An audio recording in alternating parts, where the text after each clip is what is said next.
Hello, Patriots, and welcome back to the Patriot Dad channel. Today, we're doing a reaction to Tom MacDonald's discussion about how they got screwed by the music industry. This will be a two-part video and therefore a two-part reaction. Let's get it pulled up and get right into it, shall we? Hi guys. All right, I'm going to tell you a little story. And I'm going to tell you right now, it does not have a happy ending. And this story is called The Biggest Music Industry Screw Job Ever.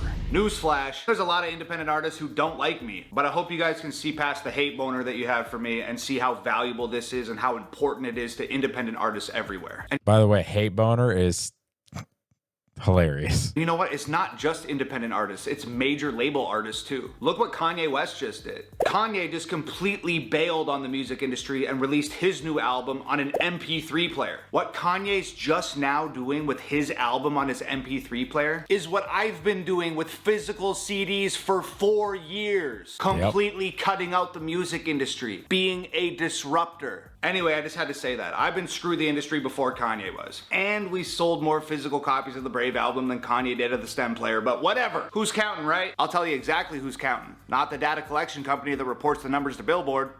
Okay, here we go. Despite our best efforts, unlike everybody else, the physical copies of our new album, The Brave, will not be counted towards the Billboard charts. Now, it's important that you know that this is not a problem directly with Billboard. Billboard's always been really cool to us, actually. But here's something y'all probably didn't know. Billboard does not collect their own data for the Billboard charts. There's a data collection company that counts all of the downloads, the streams, the views, and the data collection company takes those numbers, gives them to Billboard, and Billboard makes their charts. That's actually a little bit crazy. Makes sense though. When your company gets large enough, you start to outsource a lot of things, but you're supposed to keep track and monitor the people that are doing that work. It sounds like the music industry and Billboard is heavily reliant on these data collection companies, but they're not validating or verifying the data they're being given. They're just accepting it and making their charts. That's unfortunate because if you're not counting physical copies sold, like absolutely wild. My issue is with the data collection company. Yep. So over a period of 2 weeks, we exchanged 43 emails with this data collection company. And despite us being ready, willing, and able to give them all of the information that they wanted, they essentially just didn't believe us about our physical album sales. So we got excluded from the charts. Now you guys aren't gonna believe this, trust me. I'll start from the beginning. I've never done a digital album before, and Adam has only done digital albums. So we compromised and decided to do both. And when I brought this idea to Nova, she realized that this would be the perfect time for us to report our physical sales to Billboard for the first time. And after a little research, we realized that if we combined our digital sales with our physical sales, it would practically guarantee us the #1 spot on the album charts on Billboard. Independently. Look, we all got really excited. We honestly couldn't believe it. But numbers don't lie. And we realized that we had an opportunity to deal a massive blow to the music industry by outperforming major label artists on a chart that was specifically designed for them. So we rescheduled. Okay, so I'm just going to make a real quick prediction here, folks. And somehow this data collection agency is going to do some dastardly deeds and magic, and they're not going to get it. What do you guys think? Let's go back a few seconds. Label artists on a chart that was specifically designed for them. So we rescheduled our entire release around this idea. We were going to drop our digital album and our physical album at the same time, so all of the numbers would be accounted for simultaneously, and we topped the chart independently. But little did we know what was up ahead. Step 1, Nova starts reaching out to the data collection company to get us set up as reporters so that they can account for our numbers. Now there's this massive list of different rules and regulations that you have to abide by if you want them to count your physical sales. So we make sure we got the most up-to-date rules and regulations, we read all of them, and we follow them. I mean, look at the back of your Brave CD. You see this little UPC code? It's not on any of my other albums. It's only there because it's one of their requirements. Anyway, because of the strict rules surrounding albums and merch packs and what you can bundle together and how it has to be packaged and blah, blah, blah, blah, blah, blah, blah. This sounds awful. These organizations will make very convoluted and complex rule sets that only they know how to follow, that nobody else is going to be able to meet all the requirements. They'll probably even have a couple of hidden requirements that they'll tell nobody about. And then there'll be some fine print that they will just excavate if they ever need it to be like, oh, nice try, but you got to go through us. Like, this gatekeeping is trash, guys. Trash. We initially decide to not do merch packs, and we decide to save our silver and gold album covers for a different project down the line. We made all the sacrifices that we were required to make to have our physical albums accounted for on the Billboard charts, as per their own guidelines. Fine, so you no thought. problem. We clarify with them that we're taking the right steps, they confirm that we are, and we move forward. All systems go. Now this is where things entirely fall apart. To keep this video short, not 3 hours long, I'm not gonna read you all 43 emails. I'll show you the pieces of the emails that are most important, and I'll do my absolute best to give you an accurate Reader's Digest of this entire scenario. Look, I'm gonna give you as much context as humanly possible, and I'm gonna be 100% transparent about all of this. Fantastic. Let's dive into these emails. Let's and go. let me add, I had to constantly follow up with these people on a daily basis to get any response at all. And when they did respond, I'd get like 1 or 2 lines of text. Many times just offhandedly dismissing us or completely failing to acknowledge any of our questions or concerns. To register as a reporter, they essentially want to vet your website. They want to know what kind of sales you've done in the past year.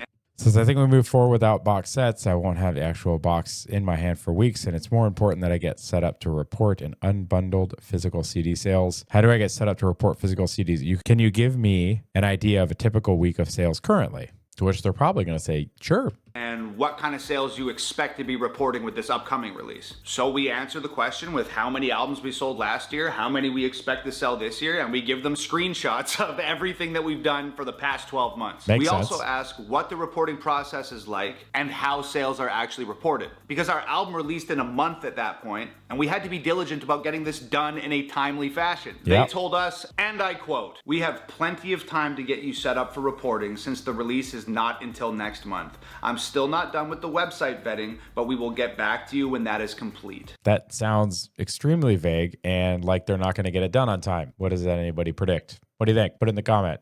Also, please only include direct-to-consumer from the website and leave out any other sales from vendors/providers. So we Okay. send more screenshots from the back end of our website that shows the total sales from last year. We also tell them that we do not work with any vendors or providers. We do everything ourselves, Yep. completely independently. So everything is from our hands to their hands. Yep. 2 days later, they finally respond with this: "I'm not certain of the album sales you have quoted to us, as they are not meeting what we would expect based on the data we have from major providers at this time, including sales and streaming. Can you provide the name of your distributor?"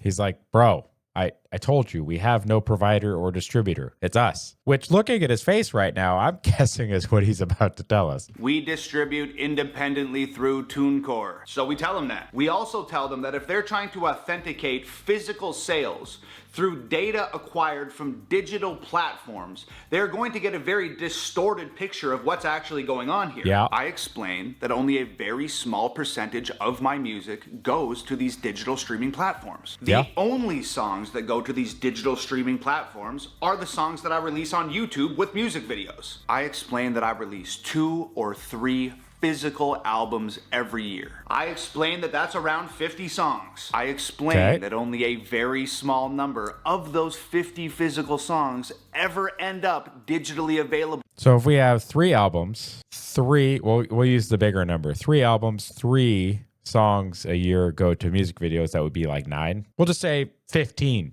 to be fair. If they release 50 songs per year, it would make sense that digital sales do not match up with physical sales, because the physical sales have an extra 35 songs that aren't going to be accounted for on the internet. So how could the digital data reflect my physical sales when the digital data only represents a very small portion of my physical music? I'll answer that question. It can't. There you go. And since we feel like they just called us liars, we offer them back-end access to our store so that they can verify the numbers themselves. Which, guys, by the way, is insane. Like, I don't know why you would give an external company back-end access to your store, but I can see that they were trying to make a point. See how that went. Directly. We would completely remove ourselves from the situation so that they can see what we can see. so that there's no chance the numbers could be defrauded or tampered with in any way. I just gotta say, that is unprecedented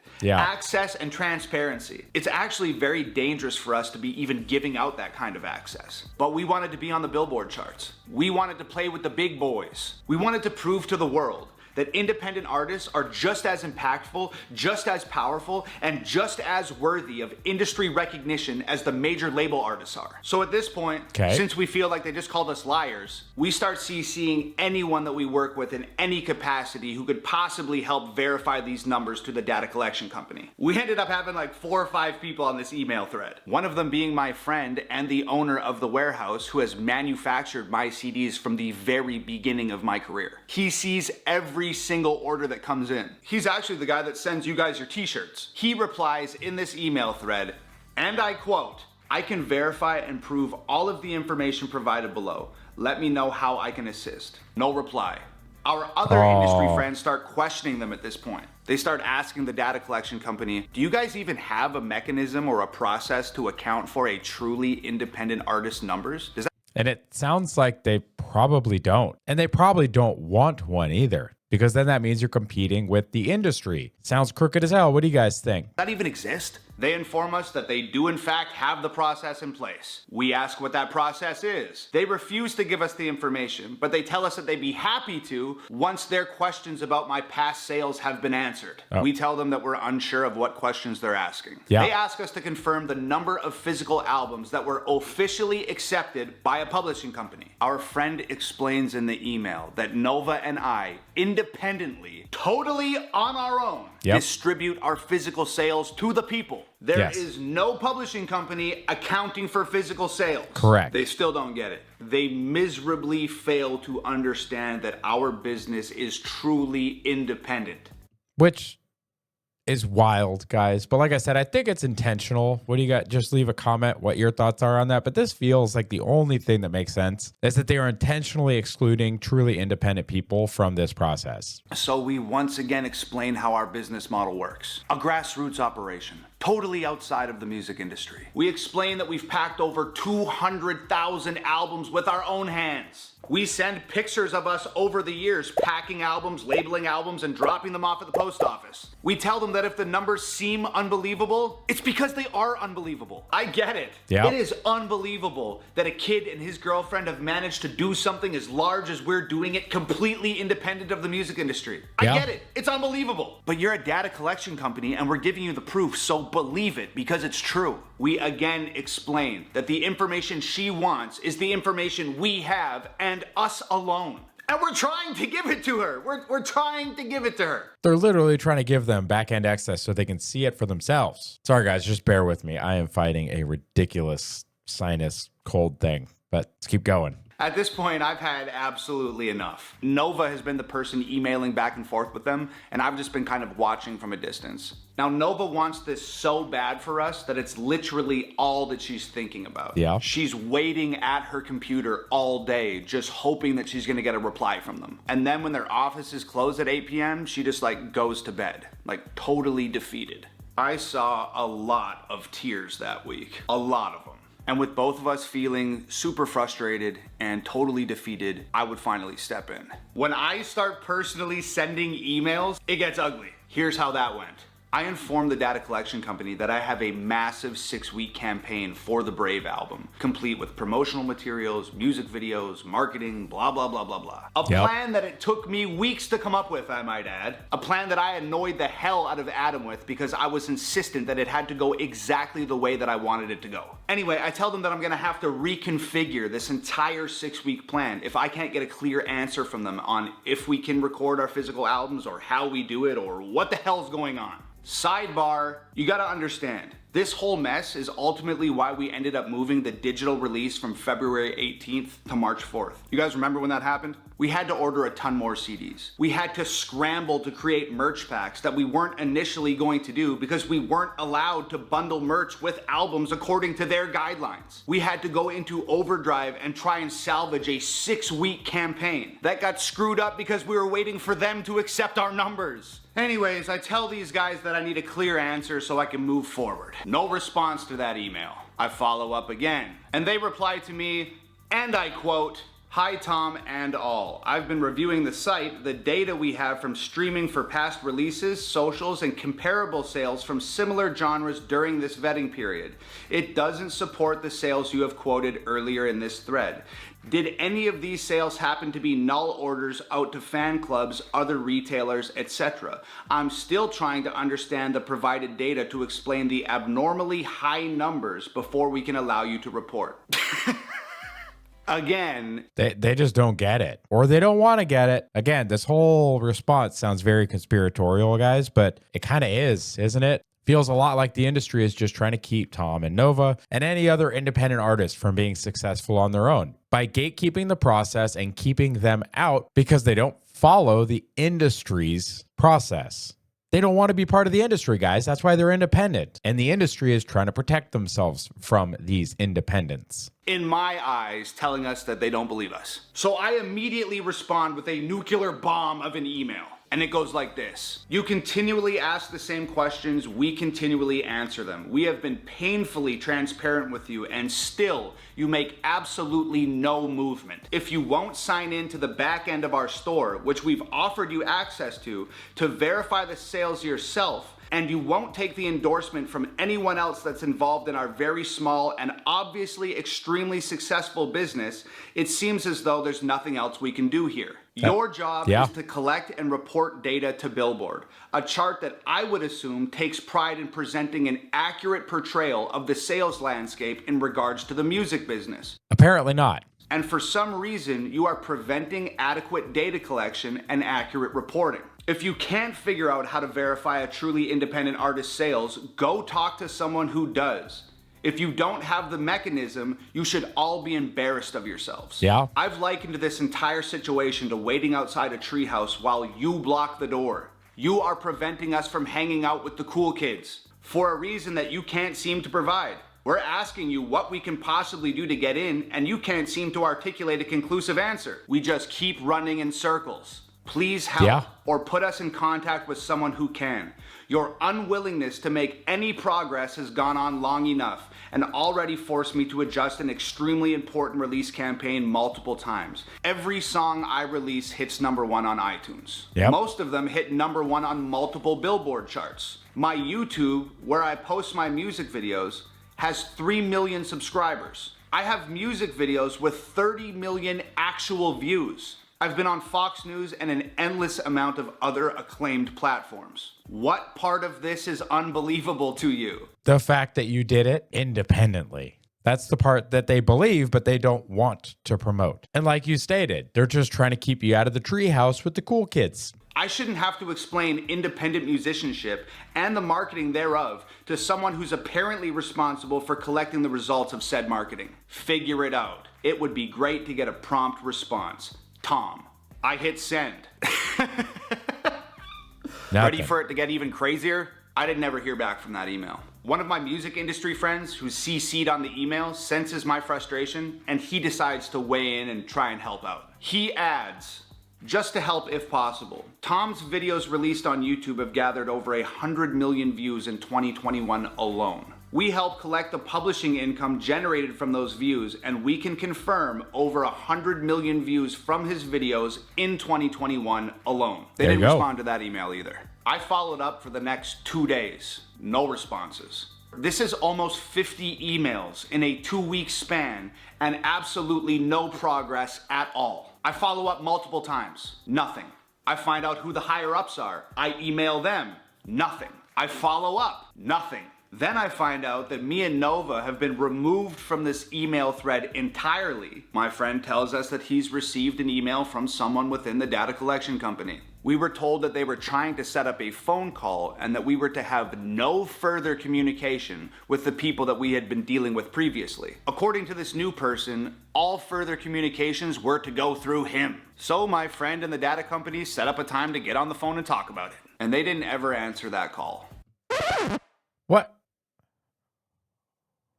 What? Like, that sounds crazy. Like, how is this even a real business? This is not the way you're supposed to do things. That's wild. And we called more than once. Like, do you guys see what is happening here? Our physical album sales, combined with our digital album sales, would have practically guaranteed us a #1 spot on the Billboard album charts, independently. Now look, I know a lot of independent artists out there, they don't like me. And that's fine, I don't need more friends. But look past that. It's not just my album. It's not just my career. It's your albums.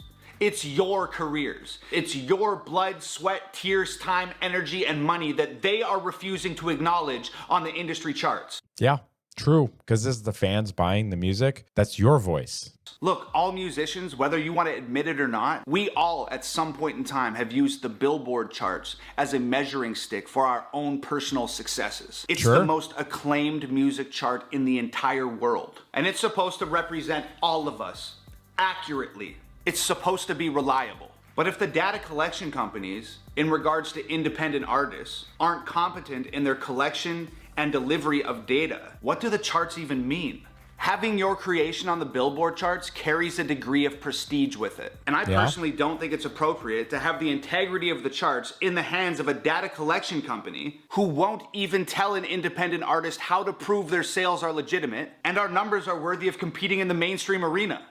Yeah, guys, this to me sounds a lot like Billboard is either being negligent or intentional. Either way, it is preventing independent artists and people that should be on those charts from getting on those charts. Now, whether that's because they're taking payments from industry executives and large media brands to get their artists at the top of the charts, like Taylor Swift and Cardi B, and like all these big, huge artists that are supported by very, very prestigious record companies. Yeah, it feels a lot like there's probably kickbacks happening and that the billboards aren't nearly as reliable or truthful as they should be. Now, that's just my initial read of it. That's my opinion, but it kind of feels like it's being very disingenuous. Musicians, show this to your friends. Show this to your family. Show this to other musicians. Shining a light on these things could force a total overhaul within the industry of how they deal with independent artists in regards to charting. In general, the music industry is archaic, inefficient, and unfair. Yeah. And it's about damn time it got renovated. If you're a musician, I know you care about your art. If you're a fan, I know you care about your favorite artist. Stand up for them. Stand up for yourselves. You know, it's not just like a clever catchphrase. It truly is us against them. And we might never win the fight, but I'm damn sure showing up for it. Our new album, The Brave, is out now, and the only way that we're gonna be able to compete with these guys, because they've discluded our physical copies, is if you guys go to iTunes or go to Amazon and download the digital copy of our new album, The Brave. Which, guys, I hate that that's the way things have gone. I do. I hate digital media. Now, obviously, I create digital media, but I mean for like music and movies, I want physical copies of things. Digital copies can be edited. Digital copies can be erased. Guys, you need to have physical copies of things. Whatever happened to physical ownership? If you read the license agreements on most of these platforms, you don't actually own the thing. You own a temporary license as long as they see fit to have the thing on their platform for you to access it. But if Amazon Video or iTunes or any of these other places just decide, you know what, we don't want to have this on our platform anymore, they just get rid of it. They can also edit it. Look at a lot of the Disney movies or other older movies where now they've edited parts out. They've added disclaimers for DEI reasons to the beginnings of movies. It's an insult. It's stupid, but they can't do that to a physical copy. So I would highly encourage you guys to, yes, if you want a digital copy, by all means, buy it. But also buy a physical copy so that you can have your own version of it that they can't take away from you. We need everybody to take action. This is like a tiny snowball rolling down the hill right now. And if we all take action, we could turn that snowball into a frickin' avalanche. Yes. And look, this is the absolute last time I'm doing things this way. But I'll tell you this much, I'm gonna leave a hell of a mark on my way out. I love y'all so much. As always, screw the music industry. It's Hangover Gang forever. I love y'all. Peace. Ooh, good way to end the video, Tom. Wonderful. I'll just leave it up on this screen, guys. But yeah, everything he just said, amazing. I can't wait to react to part 2. Thank you, Tracy, for recommending these to me. It makes a lot of sense. Following up on some of the podcast interviews we've reacted to for Tom, this adds that little bit of additional information on the struggles that they've had with Billboard. I've always wondered why they top the charts on Billboard for digital sales and a couple of other things, but they don't hit the top of the album chart. Well, this is why, folks. So, looking forward to part 2. Thank you to those of you that made it to the end of this video. I greatly appreciate your support. If you're looking for ways to support the channel, you can use our promotion code when purchasing coffee from coffeebrandcoffee.com. I still prefer their coffee blend #1, light roast. No cream, no sugar, because I really do enjoy the taste of coffee and I don't need the extra calories or sugar. Go to Coffee Brand Coffee, pick yourself up some coffee, tea, or cocoa today. They have plenty of offerings there. There's something there for you, so buy something and use our promo code. When you do that, you help out the channel a little bit with each purchase. If you're looking for a free way to support the channel, please make sure to like the video, share the video with friends and family, leave a comment on the video, and subscribe to our channel. Any of these 4 actions help out with the algorithm. When you help out with the algorithm, you help out the channel and allow us to reach more folks. If you have a recommendation for a future topic or reaction that you want to see on the channel, please make sure you leave it in a comment below, send it to the email address below, or hit me up on Discord, join the conversation there, and leave a recommendation, or shoot on over to X, follow us at patriot_USA, and interact directly with me there. I hope you all have a wonderful week. Take care of yourselves, and God bless. Go ahead and check out one of the links on the screen now to either subscribe to the channel and see the rest of the videos of the channel, or one of the carefully selected videos that you may wish to see that YouTube has used its algorithm to select for you.